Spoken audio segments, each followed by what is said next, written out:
Good morning, everybody, and welcome to our post-autumn statement event. It feels like we've had quite a lot of budgets or budget-like events this year. I hope this is at least the last of the calendar year. As ever, we've been looking at the details of the autumn statement overnight, and we've got quite a lot to tell you this morning. I'll start off with some opening remarks. We will then hear from Carl Emerson, who will talk about the public finances, Ben Zaranka, who will talk about public spending, Stuart Adam, who will talk about tax, and Xiaowei Zhu, who will look at living standards and the welfare changes. Any questions that you have, please put into the Slido link, which everyone has access to, and great if you include your name so we know who you are when you put your question in. All of the slides and my opening remarks are up on the IFS website, hopefully round about now. Certainly my opening remarks will be there. I'm going to run through those quite quickly now rather than read them all out. You can read the whole lot if you want. I think the key point about yesterday's event from the public finance point of view is that Jeremy Hunt was actually, while obviously more fiscally conservative and responsible than his immediate predecessor, Kwasi Kwarteng, actually did relatively little to offset some very big increases in borrowing. He set himself much the loosest set of fiscal rules that any of his predecessors have had, certainly since 2010. He decided it's fine to borrow to cover current spending, and he's meeting his fiscal rules in 5 years' time by a hair's breadth. So this was, oddly enough, and despite a lot of the coverage, not a particularly fiscally conservative statement. Mr. Hunt really did, I think, the minimum he felt he could get away with, or the minimum he felt he needed to do in order to regain some fiscal credibility. And nearly all of the tightening that he's doing is coming after the next election. There's not very much at all happening over the next couple of years. Indeed, spending is rising over the next couple of years. Now, given the precarious state of the economy and uncertainty surrounding the forecast, there is some good reason for that. He's clearly hoping for good news coming along later on, so the spending cuts that he's effectively penciled in post-election aren't needed. But remember that uncertainty runs in both directions. Things could turn out worse than predicted.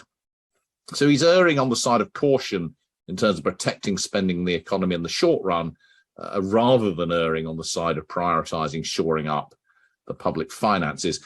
It's worth saying that the OBR, whilst not cheerful, is a lot more cheerful than the Bank of England. The Bank of England's forecasts are much gloomier than the OBR forecast. So the Chancellor must at least be grateful that he's responding to the OBR and not to the bank. If the bank is right, then even more pain is going to be required. It's a strange quirk of the current system that monetary policy and fiscal policy are made off the back of two quite different but official forecasts.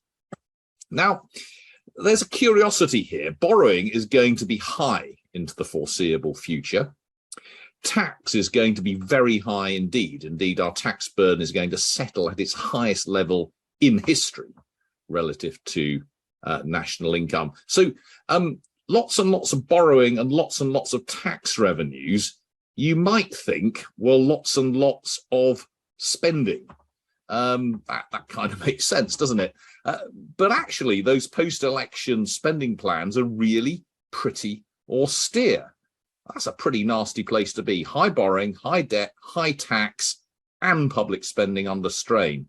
Now, how are all of those things consistent with one another?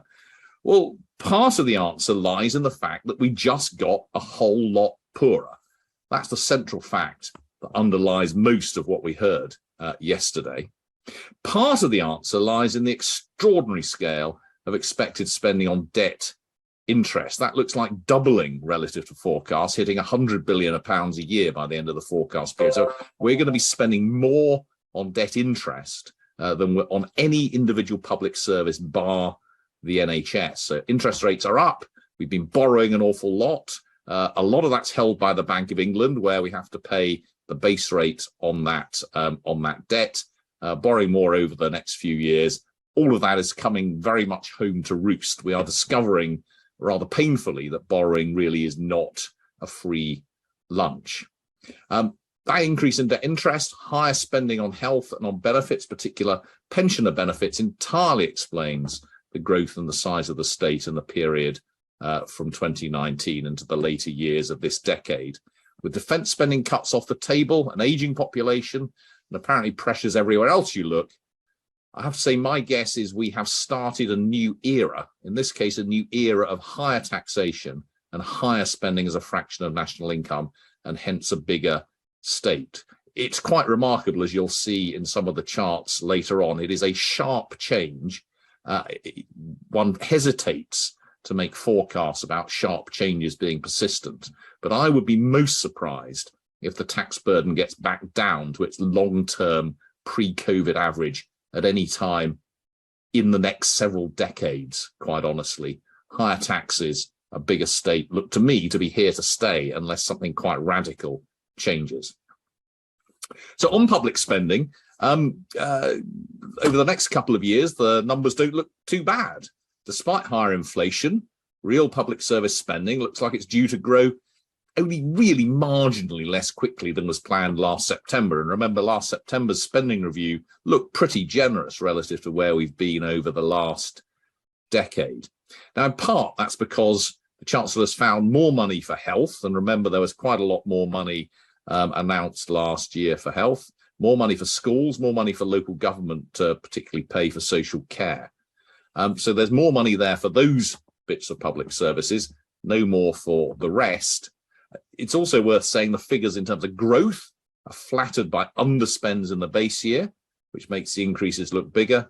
And also by some, I don't know if quirks is quite the right word, but the way the GDP deflator is defined, and that is how we define what is a real increase in spending, makes a big difference here. The GDP deflator, the measure of economy-wide inflation, is much lower than CPI inflation. All of that does mean that the government, despite those numbers not looking too bad in those kinds of terms, the government's still not going to be able to fund pay rises that anywhere near match inflation in the public sector from within the planned spending totals, unless there's a big loss of jobs. Public pay setting, in my view, will remain one of the biggest challenges facing this government over the rest of this year and into the rest of the period up to the next election. Public pay, don't forget, has done even worse than private sector pay over the last decade, and is doing even worse than private sector pay at the moment. The fact that nurses, teachers and so on are balloting for strike action is an indication of the scale of that problem. Beyond the next 2 years, all the spending numbers, it's worth saying, should be taken with a very large pinch of salt. After all, they are spending penciled in for after the next election. If they are kept to, they'll mean cuts, relatively modest ones, but cuts nonetheless to most public services. I have to say it's unlikely that they will actually be kept to. I'd be willing to wager quite a considerable sum that spending will turn out higher than planned. It literally always does. Of course, if it does and the forecasts are right, that will imply either more taxes or more borrowing alongside. In my opening remarks, I want to make two specific points about funding, about spending. The first is, it's awful, isn't it, that the social care reforms will not now be implemented next year as planned. There's another 2-year delay. I really do fear that yet another delay, where are we a decade after the Dilnot report, another 2-year delay may well amount to a death knell to these vital changes. Government really should not be making and then reneging on promises like this, which matter so much to vulnerable people. Second is a question: what on earth is happening to incapacity and disability benefits? Since March, the OBR has revised upwards its estimates of spending on these benefits by a staggering £7.5 billion a year and estimates the number of recipients will rise by more than 1 million over the next couple of years. That is an astonishing and really quite worrying trend, if true, relates to this big issue, of course, of people dropping out of the labour market.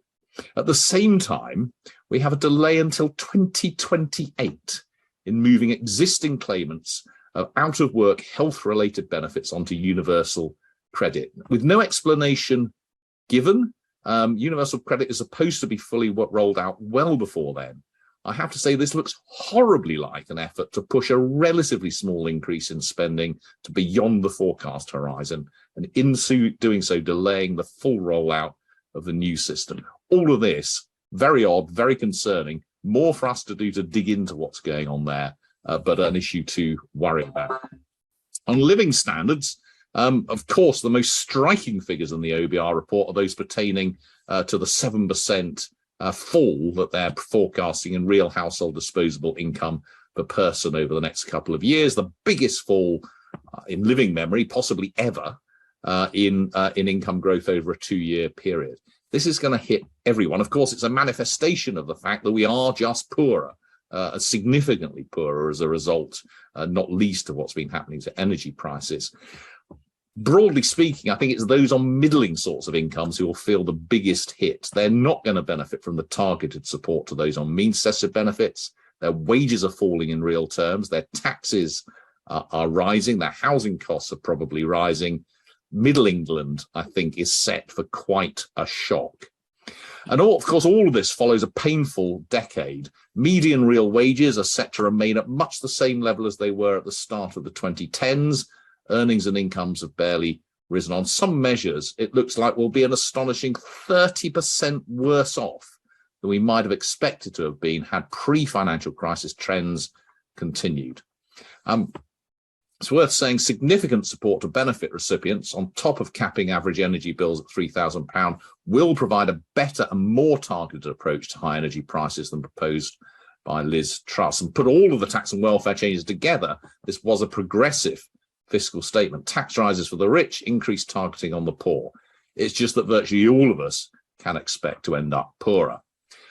Finally, on tax, it remains the case that the big tax changes coming in over the next few years are those that had already been announced. Corporation tax revenues will hit record levels as the rate rises to 25%. Now, I never expected I'd be saying that in the early 2020s. Freezes to income tax allowances and thresholds constitute a very, very big tax increase indeed. The measures announced yesterday were modest by comparison. In the longer term, the biggest is the freezing of the point at which employers start to pay national insurance contributions, though more immediately the energy profits levy is due to raise more. Reducing the point at which the additional 45% rate of income tax kicks in, a big statement from the point of view of the tone, actually raises less than £1 billion a year, as does the reduction in dividend allowance. The cut to the capital gains tax allowances raises less than £500 million. All of those changes will largely hit the better off, but they are hardly game changers. What is a game changer is that there is a huge structural change to income tax. When the additional rate was introduced in 2010, only around 200,000 people paid it. Now, anyone earning over £100,000 pays 60% tax. Anyone earning over 140 pays 45% tax. That's 4% of adults, about 2 million people by the middle of this decade, paying at 60 or 45%. That's more than we're paying the higher 40% rate back in 1990. Meanwhile, there'll probably be 8 million people paying at that 40% rate. This is it's a fundamental, it's a complete change to our income tax system and a big increase in the marginal rate of tax faced by millions. Beyond that, of course, there were lots of tax changes. There were tax changes to capital, there was capital gains tax, there was dividends tax, there was business rates, there was a vehicle excise duty, there was stamp duty. What all of those changes have in common is I saw no sense of direction, no sense of strategy, no sense of how any of these fit into a long-term view of where the tax system is going to go. We've had a huge an extensive review of business rates. They're being cut. There's a supposedly extension to a temporary cut for retail and hospitality. That's going to be really hard to undo. Where are we going with business rates? How are we going to tax electric vehicles in the long run? Increasing vehicle excise duty on them is a tiny change, doesn't tell us anything about how we're going to replace fuel duty. Are we actually going to properly reform capital gains tax rather than fiddling around with the allowance, and so on? This really matters as taxes rise in general. So to conclude, Chancellor is hemmed in by rising interest rates and dreadful growth prospects. In being hemmed in, he's decided largely to allow borrowing to rise and to put off the tough decisions for another couple of years. He may well hope that things will look better by then, or perhaps that it will be somebody else's problem. What we're really doing, of course, is reaping the costs of long-term failure to grow the economy, the effects of an aging population, and high levels of past borrowing. After years of stagnation, household incomes are set to fall and then recover only gradually, while taxes rise and public services continue to struggle. What a combination. The truth is, of course, we just got a lot poorer. We're in for a long, hard, unpleasant journey, a journey that's been made more arduous than it might have been by a series of economic own goals. Mr. Hunt appears to have recognised this after years of cakeism. His colleagues and the opposition, and we the voters, are going to need to take that fact on board too.